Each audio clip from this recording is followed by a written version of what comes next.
नमस्कार, just news live में आपका स्वागत है। मैं हूं शायका।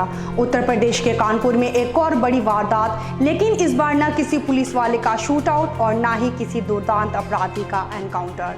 सिर्फ एनकाउंटर में मुस्तैदी दिखाने वाले यूपी पुलिस एक लैब टेक्नीशियन को किडनैपर्स के चुंगल से नहीं बचा पाई। बावजूद इसके फिरौती की 30 लाख की रकम भेजी गई, लेकिन बदले में अपहरणकर्ताओं ने लैब टेक्नीशियन संजीत यादव की हत्या कर दी।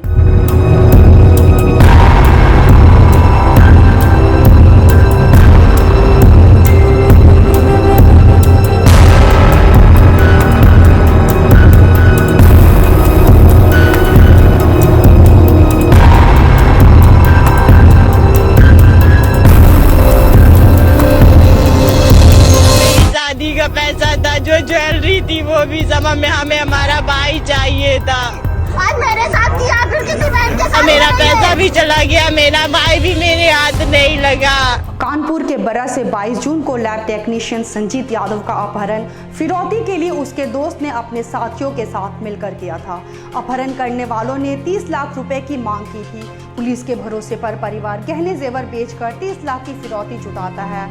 30 लाख की फिरौती भी दे दी जाती है, लेकिन पुलिस अगवा युवक को नहीं बचा पाती और उसकी हत्या हो जाती है। किडनैपर ने संजीत यादव की हत्या कर लाश को पांडू नदी में फेंक दिया।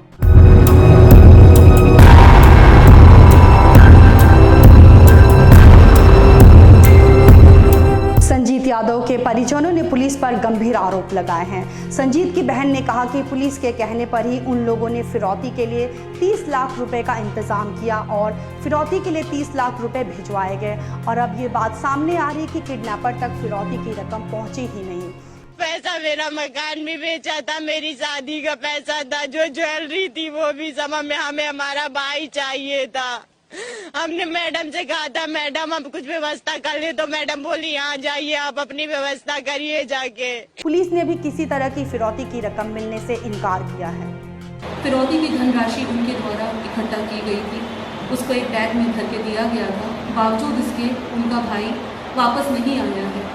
इसके बारे में उच्च अधिकारियों द्वारा जब पीड़ित परिवार से बातचीत की गई और जमा किए गए 30 लाख के स्रोत के बारे में उनसे पूछा गया, तो उनके द्वारा कोई संतोषजनक जवाब नहीं दिया गया। जब उनसे गहनता से पूछा गया तो उनके द्वारा बताया गया कि बैग खाली था, उसमें कुछ कपड़े थे, उसमें पैसे नहीं थे। परेशानी की अवस्था में कुछ लोगों द्वारा उनको बताया गया था कि यदि वे ऐसा कहेंगे तो संभव है कि जल्दी कार्य होगा और उनका बच्चा जल्दी घर वापस आ जाएगा। संजीत यादव की बहन ने कहा कि पुलिस की लापरवाही के कारण भाई की हत्या हुई है। आईजी, डीआईजी सबकी जानकारी में मामला था, लेकिन सबने लापरवाही की। पुलिस अधिकारियों के लिए यह छोटी सी बात थी, लेकिन मेरे माँ बाप के लिए इकलौता सहारा था। संजीत यादव की बहन रुचि यादव ने कहा, मेरे भाई के अपहरण के बाद पुलिस जो कहती रही हम वो करते रहे। इसके बावजूद मेरा भाई आज हमारे बीच नहीं है। पुलिस के कहने पर हमने सारे घर के पैसे दे दिए और अब संजीत यादव हमारे बीच नहीं है। हम लोगों ने पैसे का इंतजाम किया। हम दोपहर में हम माँ बेटी अपर्णा मैडम के पास गए। हमने कहा मैडम बैग तो जा रहा है, उसमें कुछ चीज ऐसी चीज लगा दीजिए कि वो मेन तक जाए, क्योंकि वो खुद तो पैसा लेने नहीं आएगा, ये आप भी जानते हो। मैडम ने कहा वो बैग हमारा रहेगा, पैसे आपके रहेंगे। हमने कहा ठीक है मैडम। कहते बाइक भी मेरी रहेगी। हमने कहा ठीक है। कहते वो सारा इंतजाम हो जाएगा, तुम चिंता ना करो, वो सब हम करेंगे। हमने कहा ठीक है मैडम, उसमें चिप लगा दीजिए। हमारे कहने के बाद भी उसमें चिप नहीं लगाई गई। 22 जून को संजीत यादव का अपहरण हुआ था। लाचार और परेशान परिजन उसे छुड़ाने के लिए चौकी प्रभारी थानेदार से लेकर पुलिस अधीक्षक तक चक्कर लगाते रहे। पुलिस के मुताबिक 26 जून को किडनैप संजीत यादव ने भागने की कोशिश की थी, तभी अपहरणकर्ताओं ने गला दबाकर हत्या की और 27 जून को संजीत का शव नहर में फेंक दिया। पुलिस ने इस मामले में 5 लोगों को गिरफ्तार किया है। गिरफ्तारी के बाद आरोपियों ने अपना जुर्म कबूल किया है। आरोपियों ने बताया कि वो फिरौती मिलने के बाद संजीत को छोड़ना चाहते थे, लेकिन संजीत ने भागने की कोशिश की, जिसके बाद उसकी हत्या कर दी गई। 26 या 27 जून को ही इन्होंने मर्डर किया है और इनके दोस्तों के साथ मिलकर मर्डर किया है।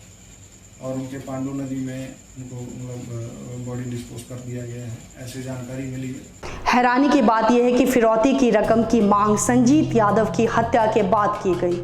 कानपुर का ये किडनैप कांड पूरे सूबे में चर्चा में है। पुलिस वालों पर आरोप है कि खुद पुलिस वाले किडनैपर को देने के लिए 30 लाख रुपए से भरा बैग लेके गए थे और नीचे फेंका गया। बावजूद इसके किडनैपर्स के चुंगल में फंसे शख्स की जान चली गई। अब जब ये आरोपी पकड़े गए तो नया ट्विस्ट सामने आया। आरोपियों को फिरौती की रकम मिली ही नहीं, बैग उनके सामने था, लेकिन पुलिस वालों को देखकर वो भाग गए। सवाल यह है कि फिरौती की 30 लाख की रकम गई तो गई कहाँ? वो आश्वासन दिया गया 24 घंटे में करेंगे। कैसे भरोसा करें हम लोग पुलिस पर, बताइए जरा, कैसे भरोसा करें? 1 महीने में क्या हो जाता है? 1 महीना। सवाल यह है कि करीब 1 महीने पहले संजीत यादव का किडनैप होने के बाद पुलिस क्या कर रही थी? पुलिस ने संजीत को किडनैपर के चुंगल से छुड़ाने की कोशिश क्यों नहीं की?